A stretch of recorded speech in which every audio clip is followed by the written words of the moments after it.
Hello everybody and welcome to this playthrough for Pro and Expert Division with various wins for the new course Lake Vavaska and the Rocky Mountain Tournament. Playing from the second tee, which is Pro and Expert Division. Make sure that you do hit the thumbs up button if you do enjoy my content. Also subscribe to the channel and turn on the notifications. Follow the info box on the right hand side for the club distance adjustment, elevation adjustment, and also what ball and club type I suggest you to play with.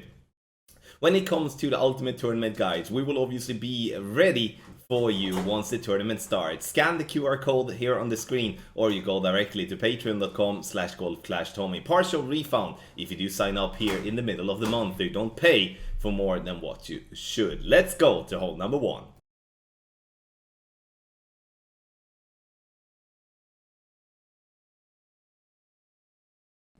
So here, if you do want to go aggressive, there is a way to go through the trees. Either you're using an Apocalypse or a Thor's Hammer in a fairly higher level, or you're using a big topper here that you can play with a lower level as well. Because the goal here is actually to get through the trees by rolling down the hill there to get out to a wedge. We can play this one very aggressive. We can also play it a little bit less aggressive. Very aggressive is to go through the little gap between the most, like, what can we count it as? The second and the third tree counting from the right, or we can go in between the bigger gap between the fourth and the fifth tree counting from the right. And that's what I'm gonna do, because what I want here is a way to hit great left or great right and perfect and still roll out for a wedge.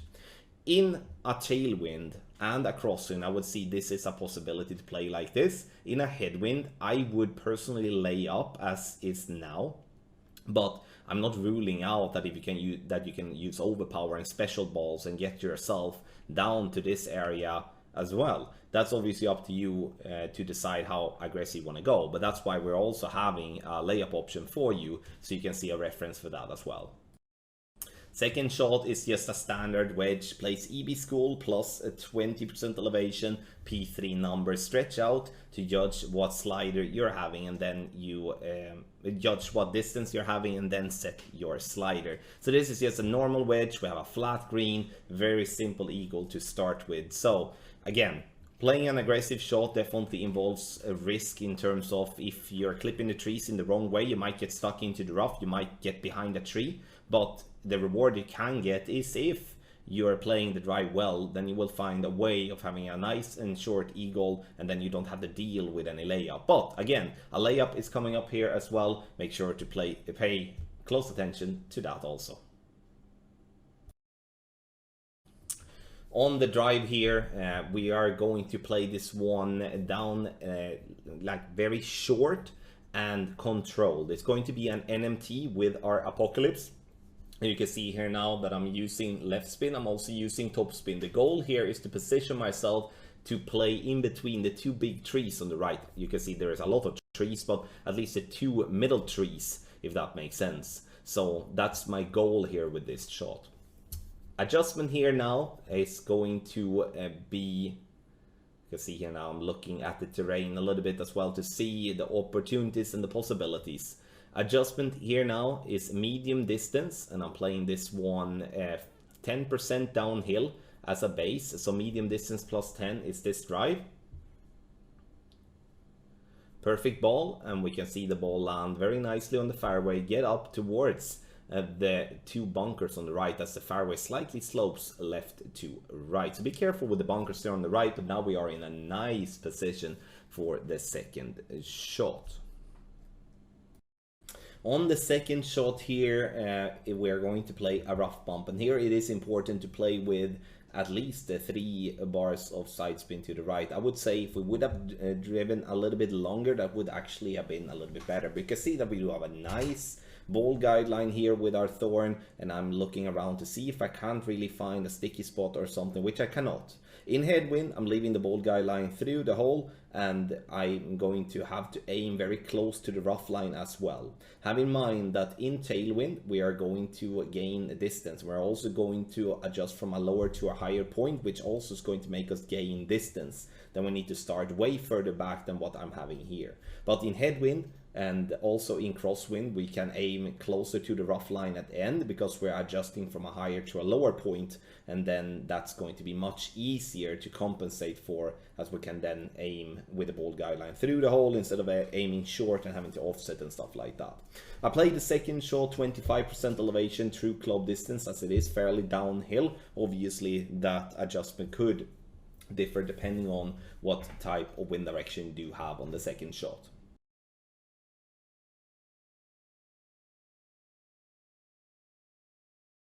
So, hole number 2, I do believe when we do play from second tee that we're going to go for a rough bump in every wind. I would recommend to play with the rock in direct headwind, because quarter right might then go in between clubs, especially with expert winds.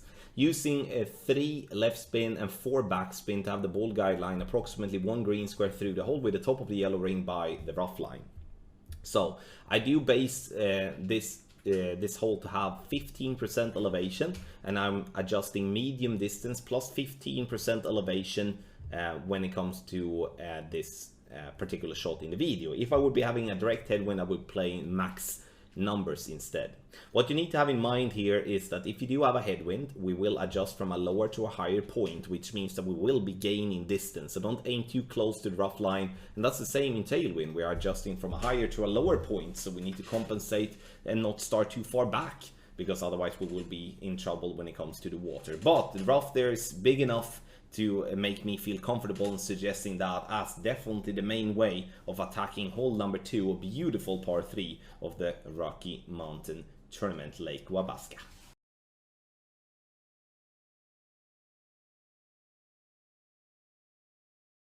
So on the drive with, if you're having headwind, then I do recommend to play on the right hand side. I'm playing with the rock to allow me to play with a club with a lot of accuracy, which will then prevent me from getting into obstacles if I do hit bad grades. Please listen to the end of the video, as I in the end of the video explain how you can attack the pin from the left hand side if you do have a tailwind. But as I didn't get tailwind a single time in practice, but not a single time, that's a lie. I got tailwind the first 2 times, but then I got headwind after that. So my my call and my place has always been down to the right hand side here to position myself for a rough bump off pin. I do play this very elevated drive on the right hand side to be 35% elevation, and then max distance as I'm close to max here. The goal is to be exactly here, around 320 yards. Playing down the left hand side is going to be less elevation because it's less downhill, and I judge that to be 15% elevation instead of the 35 I do play on the right hand side. On the second shot from the right hand side, I decided to go for a rough bump here. This to allow myself to not have as much effect after the first bounce with the wind. And then the Goliath is the club for me here. When it comes to the way I play here, is that I play from a +2 landing position. I play max and minus 5% elevation P3 numbers.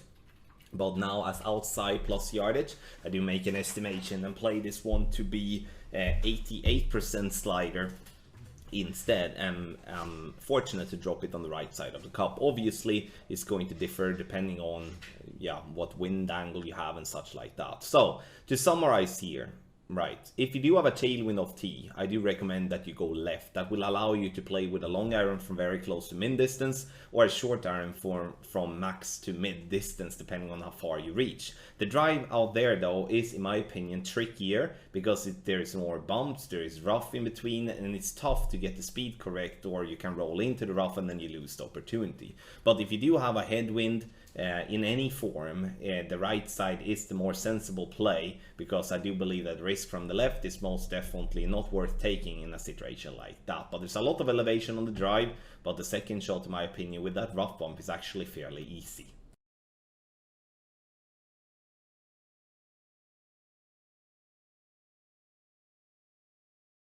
For hole number 4, it all depends on what wind direction you have off tee, on what club you're going to play with. Here I'm setting up at complete minimum distance with a power 3 ball, then I'm changing to a power 1 ball. Obviously you don't have to do that type of switch, it was just something that I did in the moment. But I'm using, in this case, 6.1 backspin and using 0.2 left spin. Ball guideline to be just short of hole. Adjustment here. Now it's going to be based on a 1-to-1. So for 7.5 miles per hour, I'm adjusting 7.6 rings. So 1-to-1 plus 0.1. Center the ball and hit perfect, and this is going to be a good chance. If you do have a tailwind, you're going to have to play with your sniper, then I would recommend to move more left and use right spin. And the reason for that is that there is some glitchy spots there by the green, and especially looking at that rough bump, it was definitely very glitchy for me with many different type of wind angles, which is the reason why I'm so far favoring bouncing on the fairway, which is not really like me because I usually like rough bumps.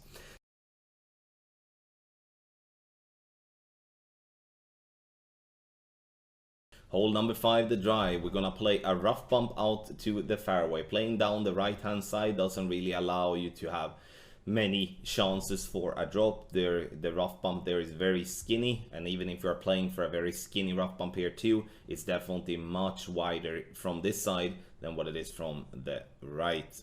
And now we're gonna play with 4.5 bar top spin and 3 left spin. I'm pushing the rings as the trees will be in my face. Otherwise, if it is a different angle, then obviously that's not going to be needed. Center the ball and try to hit perfect. Great left, great right are safe here because we are bouncing out to a pretty big fairway, I must say, that slopes slightly left. Is there value in rolling more left than right here? Yes, it is, because the more left you're coming there, the more rough you will have to bounce on the second shot, which I do think it's important. Playing with a ball that are not a power 3 ball is definitely nothing wrong with, but I would say one thing that that I think is important to have in mind is better to go short and long on this drive. This, as it will then allow you to not use as much top spin that otherwise will be required if you do have a long drive. You will notice what I talk about once we take a look at the second shot.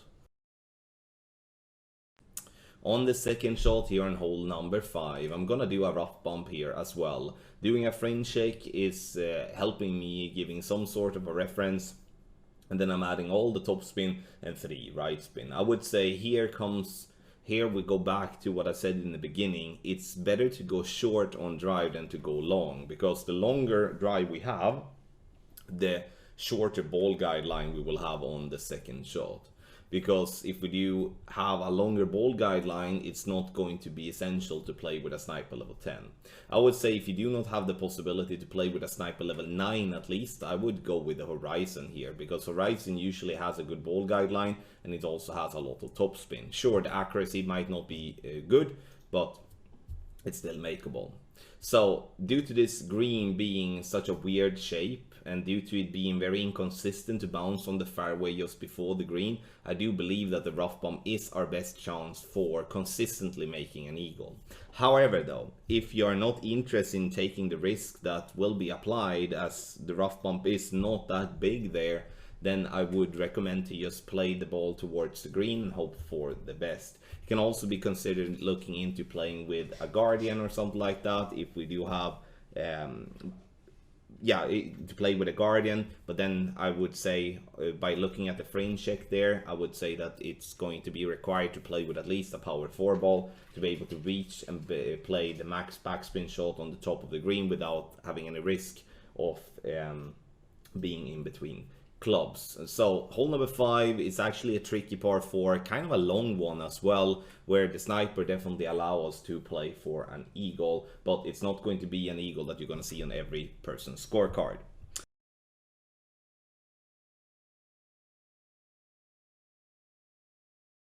On the drive here on hole number 6, then now we want to hope for a tailwind in any form, or at least a crosswind. I would say headwind here is going to be very difficult to attack for the Albatross, but more about that later. Start at max, blue ring by the rough line. I'm using 3.8 backspin and 2 left spin, adjustment max plus 10 P5. And then I will be applying curl to the left. Here it is important that we don't go too far, because if we do go too far, then we have trees on the right side that's going to cover our line towards the green. So this is perfect, and now we are ready with our sniper for the second shot. A power 5 ball is essential, I would say, when it comes to playing with our sniper. If you do want to play with a ball that has less power than power 5, then you can pick the big dog or the cataclysm instead. But I do believe as going for a rough bump sniper is most definitely a much better club to play with than when it comes to a cataclysm or the big dog. On the second shot, I'm playing a rough bump in between the two bunkers. There's definitely a lot of room for great lefts and great right, so I'm trying to position myself to be as centered into that rough as possible. Ball guideline to go just into the hole, or like just through the hole with the wind coming left to right. I would do the same if I would be having a tailwind here, because we're adjusting from a higher to a slightly lower point. If we do have a headwind, I would leave the ball guideline plenty through the hole to make sure to compensate for the compressed ball guideline. Now from plus 13, I do adjust 7 rings. And as I do drop down into the bunker, I'm using a couple of clicks of overpower to compensate for dropping down to a lower elevation. Perfect ball here, in my opinion, will be having a good chance for a drop. We are bouncing on the fairway, perfectly centered there, and now it looks like it's gonna fall short, but as it's slightly downhill, it makes the roll all the way towards the pin. Hole number 6, in my opinion, a difficult par 5 if we do have a headwind, but in a crosswind and a tailwind, it's very makeable.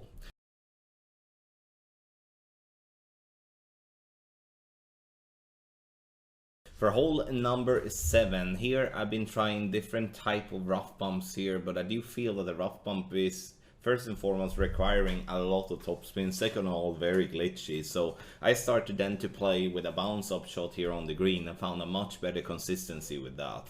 2 right spin and 3.5 bar backspin when it comes to crosswind here. Sorry, 3.2 backspin, nothing else than that. I want to keep the top of the red ring as a reference line for my landing spot to be just by the French, with the ball guideline to go slightly through the hole in crosswind. Obviously, the landing positions and stuff like that will be changing depending on what type of wind direction you will have. Adjustment 1 to 1 plus 0.8 is what I'm using, and you can see here on the screen as well what in the info box what adjustment that aligns to if you're gonna use Clash Caddy or Notebook for that matter. Bounced up onto the green, right into the hole for a lovely hole-in-one here on hole number 7 with a very massive green. What I would like to have said as well in the end on hole number 7 is that if you fall short, you will roll down for a wedge. It's actually going to be a fairly long wedge, so it's not a gimme. So make sure to get to stay on top of the green.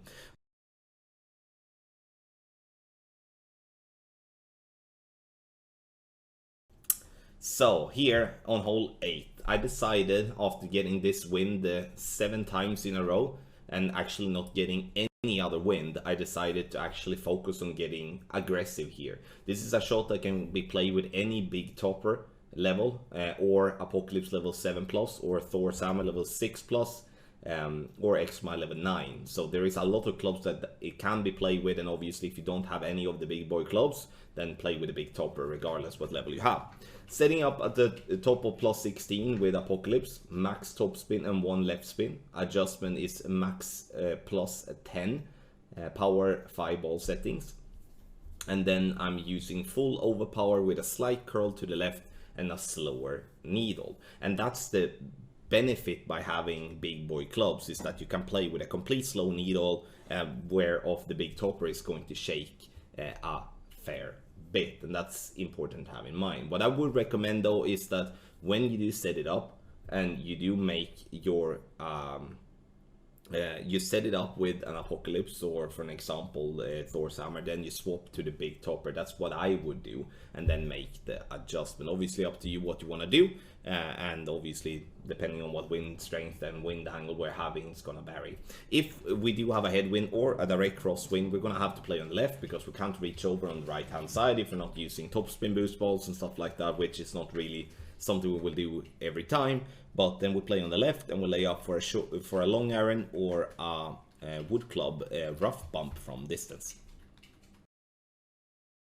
Second shot, I'm playing here with my Thorn, and now we're gonna play from plus yardage, which is gonna be, I mean, it's landing position here. 1.2 backspin and 1 right spin, leaving the ball guideline slightly short due to the slight tailwind that I do have. Obviously the ball guideline's position will vary depending on what wind angle you have here on the second shot. But as this route that I'm showing you here is a more likely route to play in tailwinds, it's more or less always going to be a tailwind here when you attack the pin. Adjustment here now from the plus 3 landing position is max plus 25 power 5 ball settings. And then, I mean, from a tournament perspective, we're obviously going to add or subtract 0.1 from there, but more about that in the tournament. Bounces nicely on the fairway, and it gets dead center for a lovely eagle here on hole number 8. Once again, this is a little bit more aggressive route, but I do think there is tons of value playing this type of play, as we are then getting into shorter, and that's why I spent my focus on this one to start with. But I'm not naive to think that we're always going to have favorable wind. So there is a way to play on the left side. I touched base on that in the beginning, speaking about the drive. You can play down to the left, and then you either have a long iron or a sniper from distance playing a rough bump, which is definitely a makeable one, but obviously much tougher than dropping a short iron.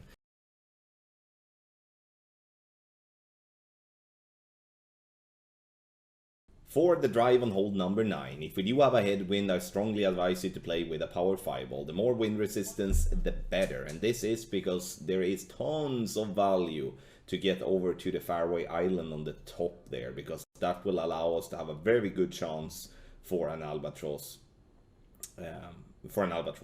But if we do have to play left, which unfortunately we're going to have to do if it's going to be a high headwind, or we're just not going to have the club for it, so then it's going to be an eagle and only route. Maximum distance with a 20% over adjustment. I'm adding 1 ring extra overpower to whatever I adjust into, and the goal is to have this little longer rollout to be around 365. 5.8 topspin is what I was using as a topspin, which is then aligned with the lower level Apocalypse and also with higher level Apocalypse. So for the second shot, we're going to play a Grizzly rough bump. If you do not have Grizzly 11-9, I do recommend to play with the Goliath, because we do want to have a decent amount of topspin. I'm going to use 4 and a click topspin and 1 right spin ball guideline to go through the hole, approximately 2 green squares. If you play with the Goliath, we do want the ball guideline to go 1 green square through the hole, as that is because the Goliath has a worse ball guideline. What also needs to have been said, if we do have a tailwind, we can't have the ball guideline to go through the hole, then we come in too hot, and that's the same with crosswind. So ball guideline slightly short of hole in a tailwind, and ball guideline into the hole in crosswind. Adjustment from a plus 3 fringe check is going to be 66% slider plus 5% elevation P3 numbers. And the only reason, once again, that I'm using a power 5 ball is due to the headwind of T, as otherwise I would be struggling getting the ball to where I want. Thank you so much everybody for watching this playthrough for Pro and Expert Division with various wins for the Lake Wabasca new course in Golf Clash for the Rocky Mountains tournament here in Golf Clash the game. Make sure that you scan the QR code that is on the screen, or you go directly to patreon.com/golfclashtom and you sign up for the Ultimate Tournament Guide. Signing up in the middle of the month, you will be getting a partial refund if you contact the support at support@golfclashtom.com when you have signed up. So there's no obstacles of signing up today. Again, scan the QR code, or the link is in the description down below. Thank you so much everybody for watching, and a massive good luck in your Golf Clash game.